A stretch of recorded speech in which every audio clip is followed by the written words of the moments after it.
आगे बढ़ते हैं। कारगिल विजय दिवस के मौके पर देश आज शहीदों को नमन कर रहा है। पाकिस्तान पर शानदार फतेह की याद का ये जश्न देश भर में मनाया जाता है। इस अवसर पर सूचना एवं प्रसारण मंत्री अश्विनी वैष्णव ने भी कारगिल विजय दिवस के अवसर पर शहीदों को श्रद्धांजलि दी। इस मौके पर उन्होंने रक्षा क्षेत्र में भारत के बढ़ते कद और सीमा क्षेत्र में सड़कों के निर्माण पर प्रकाश डाला। रक्षा क्षेत्र में भारत का दबदबा तेजी से बढ़ रहा है। आज भारत इस क्षेत्र में न केवल आत्मनिर्भर बन रहा है, बल्कि 80 देशों को रक्षा उपकरणों का निर्यात भी कर रहा है। आज भारत के हथियार उत्पादन सार्वजनिक क्षेत्र के उद्यमों, निजी रक्षा कंपनियों और विदेशी फर्मों के सहयोग के साथ आगे बढ़ता नजर आ रहा है। देश ने मिसाइल प्रौद्योगिकी, नौसेना जहाज निर्माण और विमान निर्माण जैसे क्षेत्रों में महत्वपूर्ण प्रगति की है। इसके अतिरिक्त अनुसंधान और विकास पर जोर बढ़ रहा है, जिसमें रक्षा अनुसंधान और विकास संगठन जैसे संस्थान नवाचार और स्वदेशी प्रौद्योगिकी विकास में महत्वपूर्ण भूमिका निभा रहे हैं।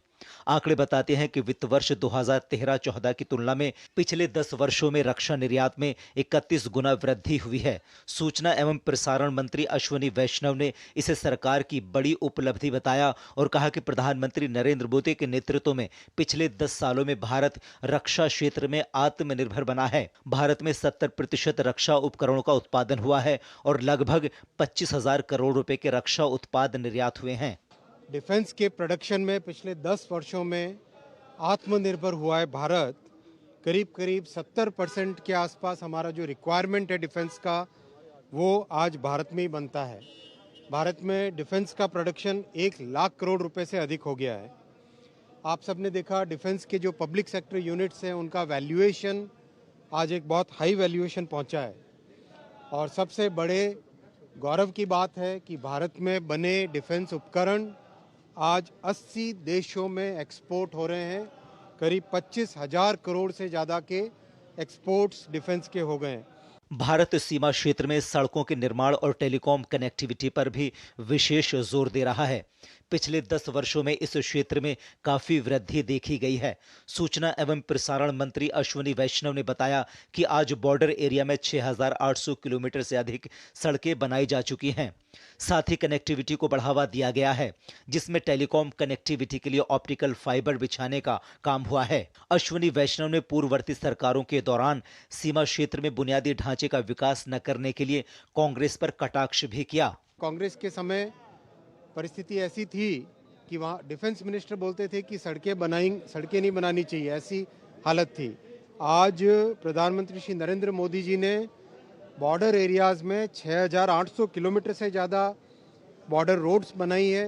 हमारी सेनाओं के लिए, डिफेंस फोर्सेस के लिए अच्छी railway connectivity, telecom connectivity, optical fibre, electricity, हर चीज़ की व्यवस्था की है। सीडीएस के जरिए देश में तीनों सेनाओं के बीच तालमेल को मजबूत किया गया है। प्रधानमंत्री नरेंद्र मोदी का यह फैसला देश की रक्षा की दृष्टि से सही साबित हुआ। आज तीनों सेनाएं सामंजस्य बनाकर देश की रक्षा को सुनिश्चित कर रही हैं। सूचना एवं प्रसारण मंत्री ने कहा कि लंबे समय से सीडीएस के जरिए इंटीग्रेशन की जरूरत थी, जिसे मोदी सरकार में पूरा किया गया है। सीडीएस के जरिए यह सुनिश्चित किया गया है कि तीनों सेनाओं का आपस में सामंजस्य बना रहे। सीडीएस जो बहुत लंबे समय से डिफेंस एस्टेब्लिशमेंट में एक इंटीग्रेशन के लिए सीडीएस की एक बहुत बड़ी रिक्वायरमेंट थी, वो एस्टेब्लिश किया। थिएटराइजेशन की युद्ध की जो परिस्थितियां हैं उसमें किस तरह से तीनों की तीनों विंग्स एक यूनाइटेड वे में कर सके काम, उसके लिए थिएटराइजेशन किया।